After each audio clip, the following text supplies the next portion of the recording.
Hey everyone, Laszlo Montgomery here with another CHP episode for you. Thanks for tuning in. This one you're hearing today, well, it isn't past its sell-by date by any stretch of the means, but it's been out on Patreon and CHP Premium for more than 3 months. So I'm inviting you to consider supporting my effort since 2010 to bring you and hundreds of thousands of CHP listeners around the world all these family-friendly episodes introducing the greatest hits and rarities from China's pretty long history. Let me explain how this whole topic showed up on my state-of-the-art radar system. I'm working with a Chinese manufacturer who has a factory in Cambodia. Now, while I was out there last June 2025, we went and visited his friend from his hometown in Shandong, Mr. Feng. Well, this friend had been in Cambodia, living in Phnom Penh for almost 20 years, speaks Khmer, and has done very well for himself. And like most of these kinds of homes and offices of these Zhongguo Laobans that I've been to over the decades, well, he had a large and elaborate carved desk, and placed on top of this elaborate surface were all these tea accoutrements. Now, I didn't see a copy of the Cha Jing hanging on the walls anywhere, but other than that, Lu Yu would have wholeheartedly approved of this guy's setup. And by all accounts, Mr. Feng, he was a very experienced and knowledgeable tea person. He was very subtle and nonchalant and ripped open a single-serving foil pack of some rock tea from Wu Yishan, and for the next hour or so, he did his thing. And though the discussion concerned matters related to investment in Cambodia and the current situation with respect to U.S. trade, he kept that tea flowing expertly, deftly. I think we were drinking Tielo Han. So besides trade and investment, this Mr. Feng, he showed me this massive collection of Chenxiang wood. And based on all the wood I was staring at all over his office, on his desk, on shelves behind his desk, on tables and other cabinets, I gathered he was quite a collector and knew a thing or two about the stuff. And he proceeded to tell me all about this natural substance, Chenxiang, and how prized it is throughout Asia, and that some collectors paid outlandish sums for the highest quality pieces of Chenxiang. And I recalled my client telling me on a trip last year in 2024 when we visited this LED lighting factory 5 minutes away from his factory in Cambodia, that the owner of the factory, and she had a necklace that had this Chenxiang pendant of the highest possible quality, as it was described to me, and it was quite exquisite. And that's where I first heard that Chenxiang, pound for pound, cost more than gold. Just randomly go on Etsy or any of these selling platforms or auction sites, and you'll see listings of wild Fusun red soil agarwood pendants, for example. Sinking grade from Vietnam. Fusun is the Mandarin for the Phuoc Son region in Quang Nam province in Vietnam. And this is about a 3-hour drive west from Da Nang in the mountains. So this particular place features distinctive red, mineral-rich soil that at one time was a veritable gold mine of agarwood buried within the ancient Aquilaria trees that grew wild there. Jewelry carved from such high-end Chenxiang will fetch upwards of $4,500 to 6 figures or higher, depending on the quality and provenance. It's a world unto its own. So when I was sitting there, enjoying this 2-hour moment from my lifetime, I was thinking this might be a worthwhile topic to talk about. And when I went prospecting for Chinese poetry featuring this wood of the gods, as it's also known, I found quite a few good ones. So let's take a patented CHP fast walk through the fragrant and mysterious world of Chenxiang, born in the Aquilaria trees of the Thymelaceae family. This substance we're looking at today, Chenxiang, is called agarwood in the English-speaking world. It's also referred to sometimes as eaglewood. The Arabs who cherish this substance call it oud. In Malay, they call this wood gaharu. In Japan, they call it jinko. It goes by many names. Whichever ancient ports visited by vessels sailing the maritime Silk Road, well, they got to see it and smell it first. And though its cost was extraordinary, It was affordable to royalty and those with the means. Chenxiang was highly prized in all the large markets between the Mediterranean and East Ocean. Early on, Islamic clerics and scholars discovered this scent of agarwood, and it remained a precious commodity for all kinds of prayers and rituals in that culture. Chenxiang agarwood is the substance that is formed during a natural process that occurs inside the tree's heartwood. The heartwood, that's the dense inner core of the tree trunk. It's usually darker, harder, and more resistant to decay than the outer sapwood of the tree. So Chenxiang isn't the name of the tree, it's the densely fragrant resinous wood that is formed when the tree is infected with a specific type of mold. As a defense mechanism, the tree produces this dark, resinous substance to suppress the growth of the microbes infecting the tree. And this process is known as tylosis, and over the years, sometimes decades, this resinous substance created through an entirely natural reaction forms this Chenxiang agarwood. Vietnamese agarwood is among the most highly prized. I mentioned Fusun. It also grows naturally in Cambodia, Borneo, India, in Guangxi province, and on the island of Hainan. And throughout human history, since its discovery, Chenxiang has had a pretty consistent use. Because of its fragrance and scarcity, it was a luxury product of high commercial value and was used as an ingredient for incense, perfumes, scented oils, and medicine. The very name, Chenxiang, means sinking fragrance. So dense was the resin produced by the Aquilaria trees during the process of tylosis, the Chenxiang wood, it won't float on water. It just sinks to the bottom like a stone. The highest quality sinking grade, or 沉水剂, is, for many Chenxiang collectors, the stuff dreams are made of. So you can imagine, to satisfy the market stretching from the Near East to the Far East, the supply of Chenxiang producing Aquilaria trees got depleted. Agarwood had too many uses and was too highly in demand in too many markets. It was used for ornamental and artistic objects, funerary ware, religious and ritual objects, as an incense. Agarwood chips are said to contain an antimicrobial property that repelled insects. But Aquilaria trees infected with that mold, that was very rare in nature. Trees got infected, but not that many of them.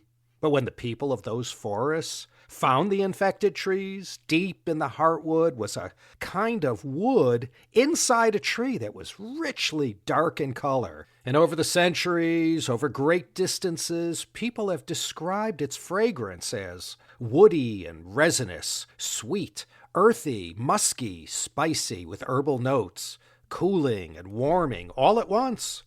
The scent of Chenxiang is complex and layered and changes over time. And it's also been described as a haunting fragrance. Many swear by its fragrance that invites a kind of stillness and reflection, and for some, transcendence. And royalty, aristocrats, rich scholars, and residents of great houses, temples of all faiths, all fell in love with Chenxiang. It's so highly prized, and the product supply, that could never be considered as a wood used for timber, couldn't begin to serve the market demand. There are 21 Aquilaria tropical evergreens, with 9 of those 21 being agarwood resin-producing species. Tea, silk, and opium were all precious commodities that were discovered early on in human civilization. Tea and silk by the Chinese, and opium in Mesopotamia. And in order to scale up to meet the demand, these wild products from nature needed to be cultivated so that the supply could only be limited by the availability of resources to grow it. Mulberry trees and silkworms, in the case of silk, that is. If you ever flip through Needham's History of Science and Civilization in China, you can't help but marvel at the ingenuity of people. Just as wild tea trees became depleted and China's tea masters came up with the whole bush idea.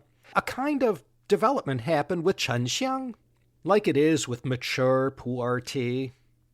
Who wants to wait 30 years to experience this wonder of nature? If there's one thing you could say about humankind, from ancient times to our present day, whenever we devised a way to speed up the forces of nature, we went for it. And the trail of extinct fauna and flora can attest to this. So maybe it wasn't China, maybe it was somewhere else in South or Southeast Asia.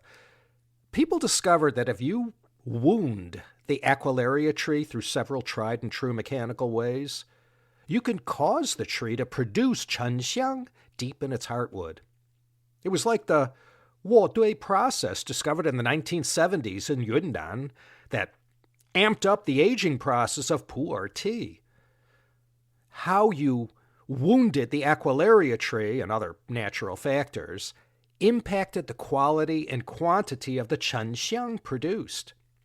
In theory, and later in practice, entire Chenxiang forests could be planted wherever the soil and climate conditions allowed, and people had observed over time how lightning strikes, animal horns or claws, insect attacks, or any number of traumas that injure a tree made it susceptible to microbial invasion, and this deadly mold that triggered the Aquilaria tree to release its defense mechanism.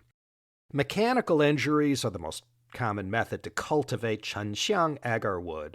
Holes can also be drilled into the tree, followed by the induction of proven effective chemicals or natural ingredients that are added to the wounded area. And then nature takes its course. Other kinds of wounds inflicted on the Aquilaria tree included with an axe, or removing bark, pounding nails, or spikes into the tree. The more crude the methods, the lower the quality will be of the Chenxiang produced. A lot of mountain and forest people have no doubt tried their hand at cultivating Chenxiang, but like wine and spirits, it's slightly more complicated than it looks. In China, farmers in Hainan, Guangdong, and Yunnan provinces were taught the physical wounding method to help induce agarwood formation, and to this day they cultivate and harvest the Chenxiang using these traditional methods. If you have the patience to wait 20 years or more, you too can begin to harvest high-quality Chenxiang. However, the most valuable and highest quality resins are produced from trees aged 50 or more years. You could still find them in the wild, but those countries where the Aquilaria trees can thrive have taken the initiative to invest in tree plantations where they are grown just like pearls. Today, much of the agarwood comes from these cultivated trees that use artificial means to stimulate resin production. And you could find these plantations in Guangxi, Hainan, and I'm guessing Yunnan as well. And while these controlled plantations lead to greater Chenxiang production and output, it's wild Chenxiang agarwood that remains the gold standard among collectors.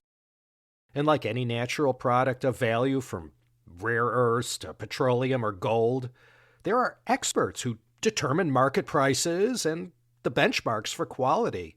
And these are trained and experienced human graders who determine the quality of the Chenxiang based on factors like color, fragrance, and consumer perception.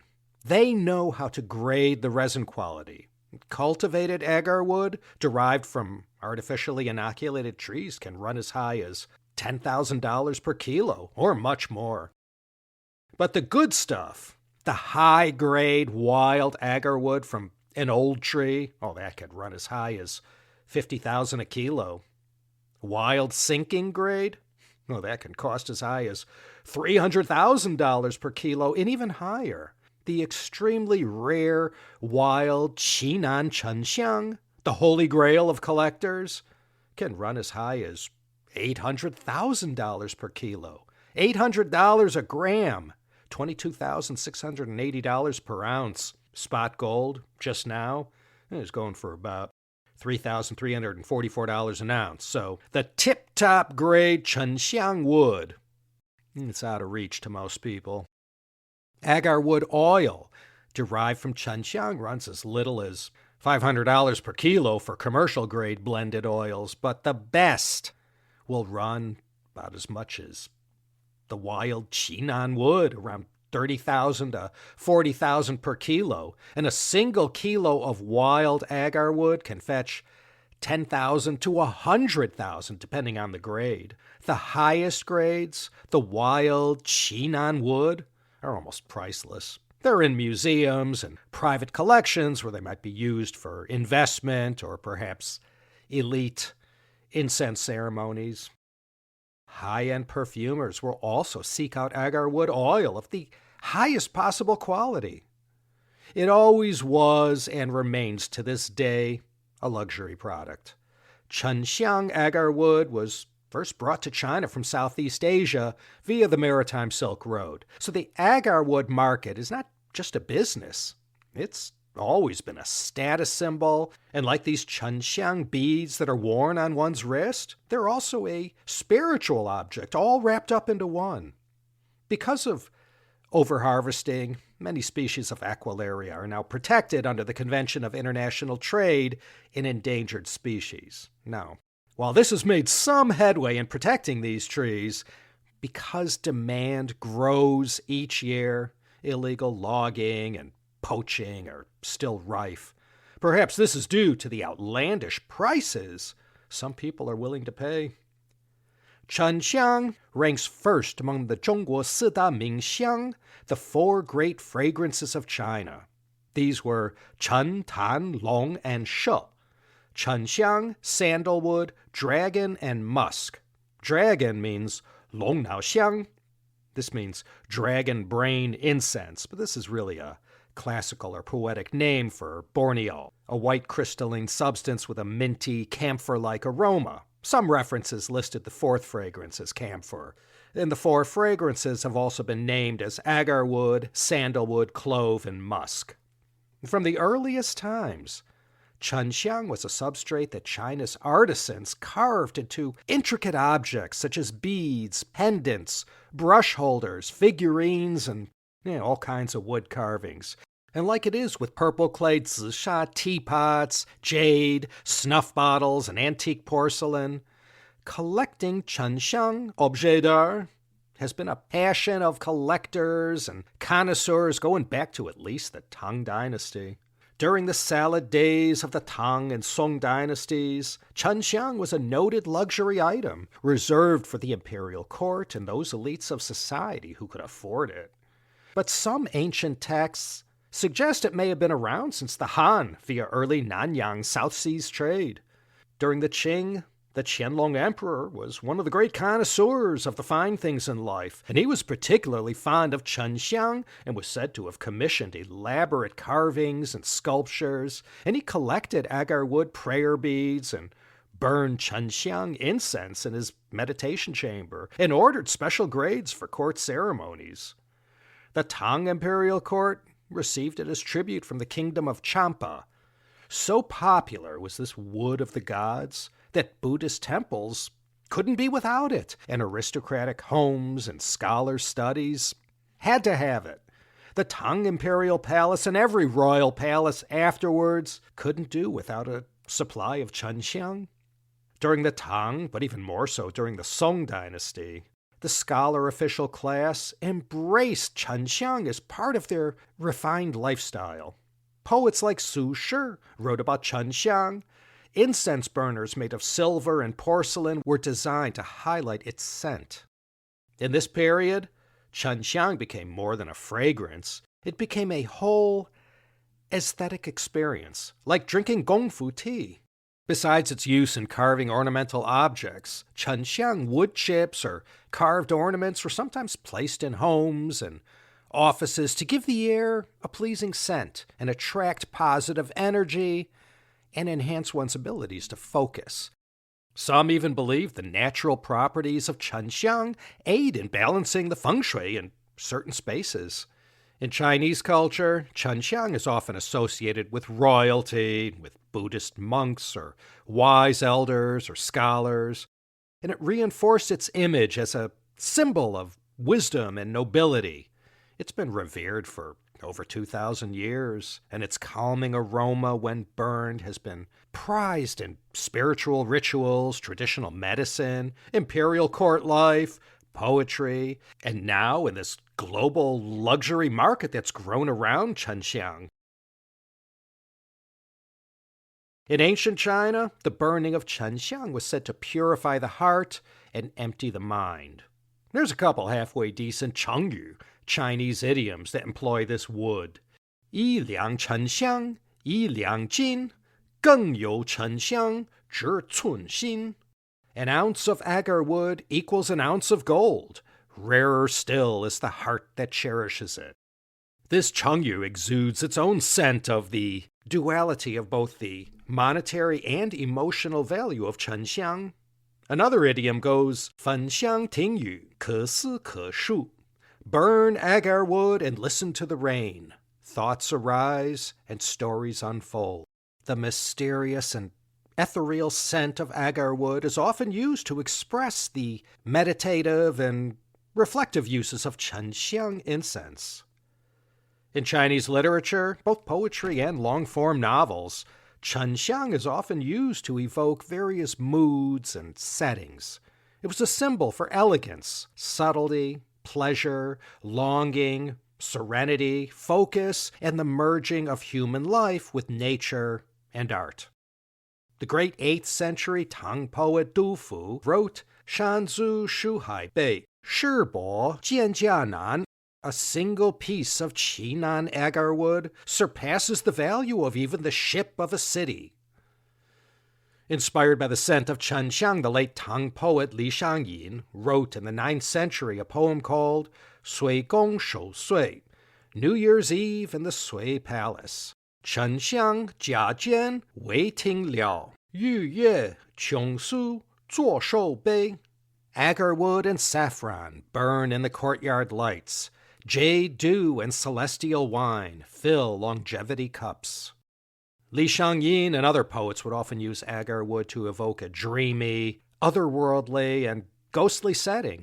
In Li Shangyin's poem that mourned the death of Tang Emperor Wuzong, called Three Elegies for Emperor Jiaosu, Jiaosu Huangdi Wange Ci San Shou, there was a line that mentioned Chenxiang. It went, 玉点春无主, Chenxiang huo zi xiang. The Jade Palace has no owner in spring, but the Chenxiang fire is fragrant. Another Ci poem, this one from the southern Song poet Li Qingzhao, used the scent of Chenxiang agarwood as a literary metaphor for fleeting beauty and emotion. Her poem went, 瑞脑香消魂梦里, 震撼花音深沉. The agarwood fades in dreams, pillows cold, flower shadows deepen. Wang Ling from the northern Song wrote a poem called Chenxiang Shi. A shi is a stone, and it went, 山谷如灰仅一年, 焚香神石加神烟, 坐看尘世3000里, 有时能香一世仙. The mountain bones have turned to ash through years untold. Who now recalls the smoke of burning agarwood? Sitting above the dusty world 3,000 miles wide, even a stone that scents the air can be divine. The Chenxiang Shi agarwood stone acts as a metaphor for spiritual transcendence. And the great and prolific Southern Song poet Lu You, who was a contemporary of Li Qingzhao, wrote a poem called 焚香, or lighting incense. 斋宫古作滨江般, 小筑沉香为冰岩, 伴他清风一午梦, 一炉香霭半书闲. Alone in my study, my hair turning white, I burn a small stick of agarwood to soothe my ailing face. A cool breeze fills the couch, fitting for a noonday dream, with one censer of fragrance besides my books. A censer is a kind of a container usually covered in which incense is burned, usually during religious services. Lu You perhaps writing about burning the Chenxiang incense to calm him in his solitude, infirmity, and old age. Bai Juyi had written a poem in the Tang called Xiangshan Si, Fragrant Mountain Temple. Su yu ji fen yun, zhao xia li jing guang, song sheng he xiao qing, hua qi za Chenxiang. Last night's rain clears the heavy air. Morning light adorns the sky with beauty. Pine sounds blend with morning bells. Flower scent mixes with agarwood fragrance. He Ning, during the later Liang dynasty of the Five Dynasties period, wrote, 沉水香浓社气高，春山玉落海冲上，春山玉落海冲上，四向东风素未消. The agarwood scent is rich, the musk high and bold. 9 branches bloom together like auspicious tips of fragrance. Deep into spring, as if about to fall, yet blooms anew, as though telling the east wind, my fragrance does not fade. In Dream of the Red Chamber, Chenxiang is mentioned in some parts to evoke scenes of the opulence of aristocratic life inside the Jia family and the luxurious carved and richly scented interior rooms. Chenxiang appears in more than a few scenes involving interior decor or ritual incense burning, evoking an overall romantic and sensual atmosphere, especially when describing the lavishness of the Jia family's inner chambers. Jinping Mei also, the plum in the golden vase or the golden lotus. Like in Dream of the Red Chamber, this novel lifted up the curtain and allowed us to see in meticulous literary detail the decadent life of a wealthy merchant and his harem. Incense and perfumes, including Chenxiang, are often used to depict sensual pleasures and opulent splendor. Pu Songling's Strange Tales from a Chinese Studio, Liao Chai Zhi, that too, in some of its tales of the supernatural, often associated Chenxiang agarwood with ghosts and apparitions, setting the scene for some of the weirdness of that collection of stories from the early Qing. So you could see from these literary works that Chenxiang incense and the fragrance it gave off was an important part in spirituality, but it also had medicinal uses in Chinese traditional medicine. It was used to treat respiratory issues like asthma and coughs, digestive problems, and emotional imbalances. The scent of the agarwood was also believed to regulate one's qi, especially as it related to the lungs and kidneys. And of course, it was also used for its calming, aromatherapy-like effect on soothing and calming one's mind. All 3 religions of China, Taoism, Buddhism, and Confucianism, use Chenxiang in their rituals. In modern temples and homes, Chenxiang is still burned during Buddhist rituals, Taoist ceremonies, and ancestor worship. It was burned during many rituals and ceremonies to purify the environment and enhance meditation. It symbolizes spiritual purity, transcendence, and was believed to facilitate a connection between humans and the divine. Temples were heavy users of Chenxiang for all the many ceremonies and offerings to deities and ancestors.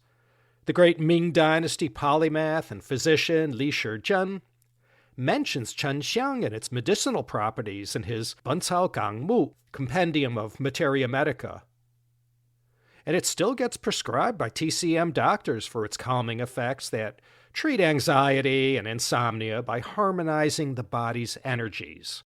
And elsewhere, going back millennia, Indian compilers of the Ayurveda medicinal texts knew of this substance and wrote about its medicinal properties. And Chinese physicians, long before Li Shizhen in the 16th century, knew of it. Something that smelled this good? It had to be beneficial for one's health and well-being.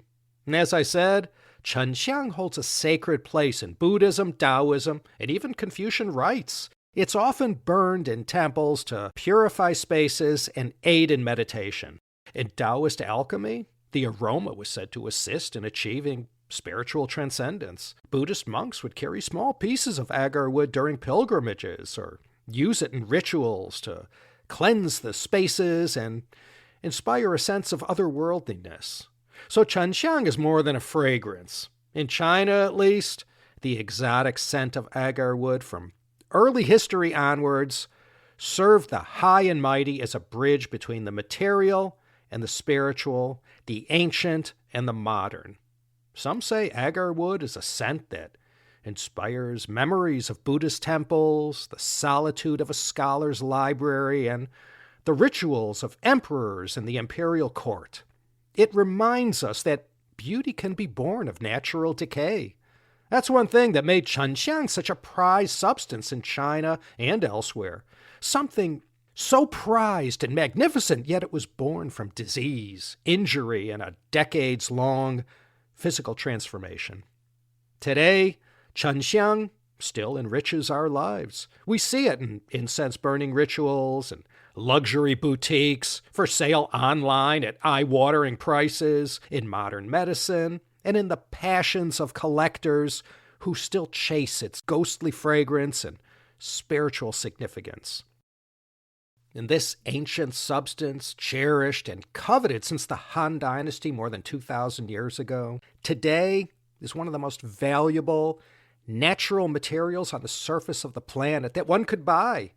And in the lofty world of both auction houses and private collectors, as well as among us rank-and-file Homo sapiens, Chenxiang, the sinking fragrance, the scent cherished by royalty, the rich and the spiritual, is still enjoyed today. The scent of burning agarwood remains one of the many natural wonders linking us in our day to those from centuries and millennia ago.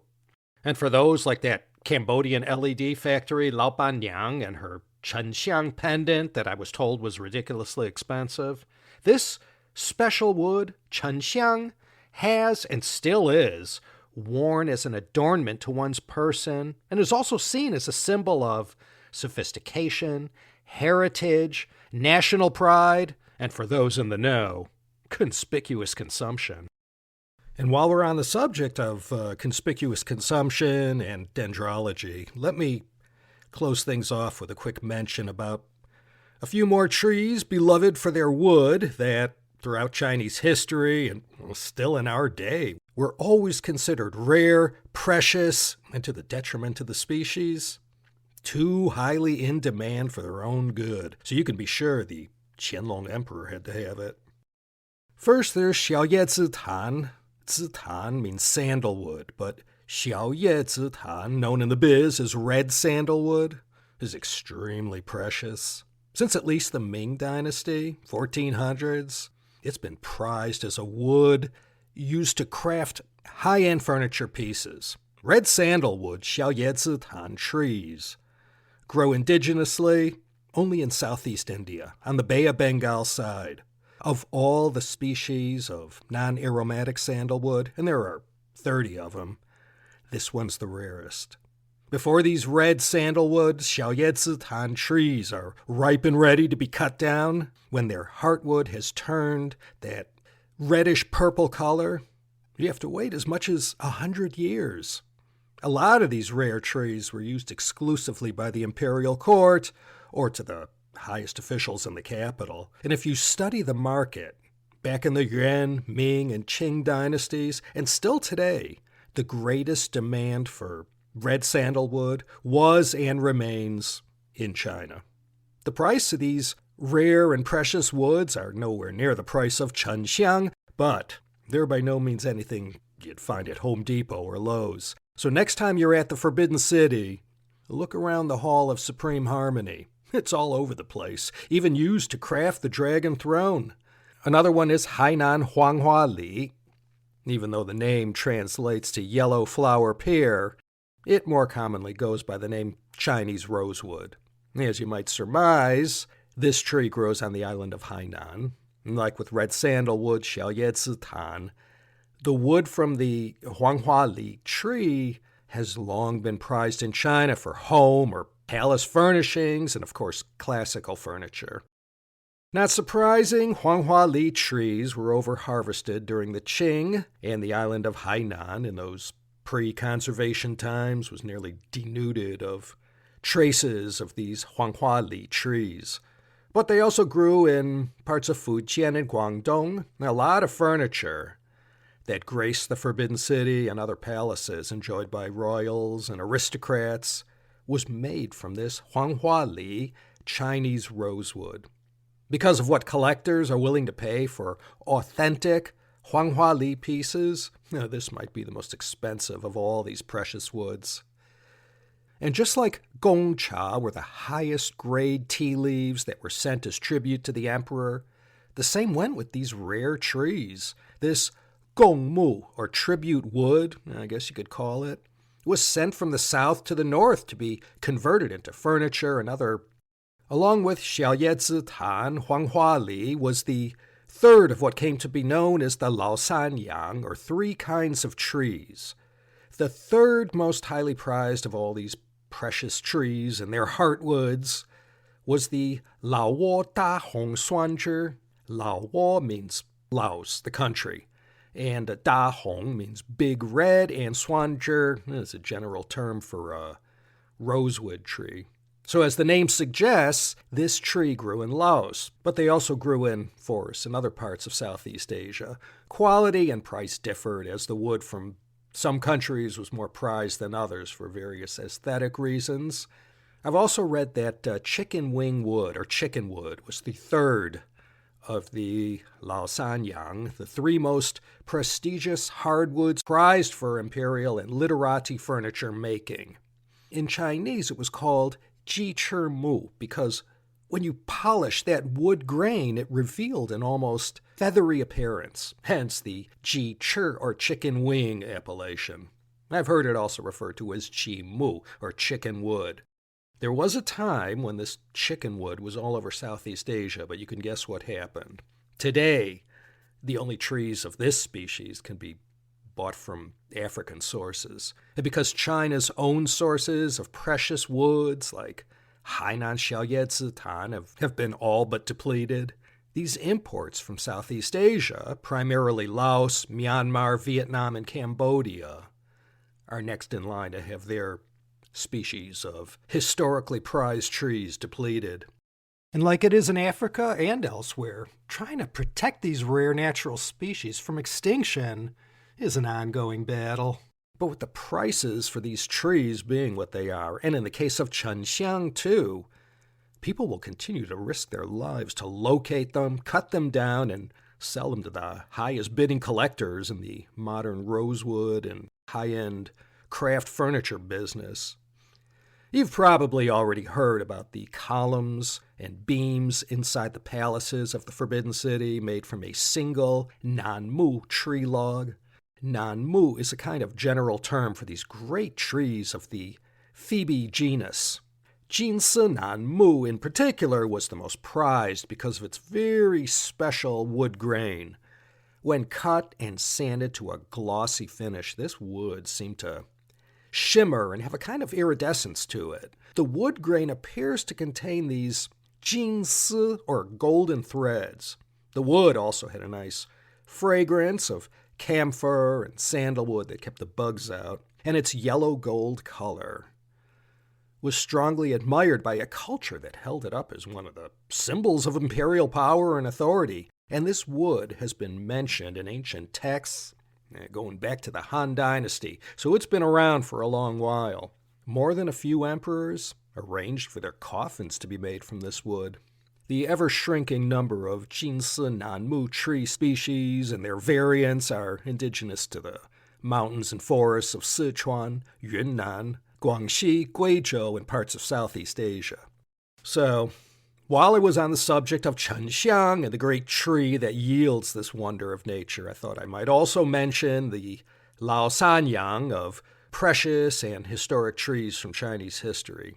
And like I said at the outset, this episode actually posted to Patreon back in mid-July, a good 3 months ago. If you'd like to get in on all the new stuff coming out long before it ever sees the light of day on your podcast feed, consider supporting me in my old age with a subscription to Patreon or CHP Premium. Details at the show notes. And with that, I will leave you in peace. Let me just close in saying that since I posted this episode to Patreon back in July 2025, I did return to Cambodia again. This was in September last month. And I did get to hang out with Lao Feng and had another lovely Kung Fu tea experience and got to sniff some Chenxiang. I didn't ask him to light any up, but he did give me a nice 12-inch piece of wood with some Chenxiang in it. Smells great. I keep it right behind me with my Chinese dictionaries and the CHP Wenfeng, where so many episodes were conceived, written, and performed. Well, that's all I have for you this time. This is Laszlo Montgomery signing off from Los Angeles, California. Please find it in your kind hearts to come back next time for another exciting episode of the China History Podcast. And don't forget to check out my Patreon. Lots of other stuff there besides getting to hear these CHP episodes way before everyone else.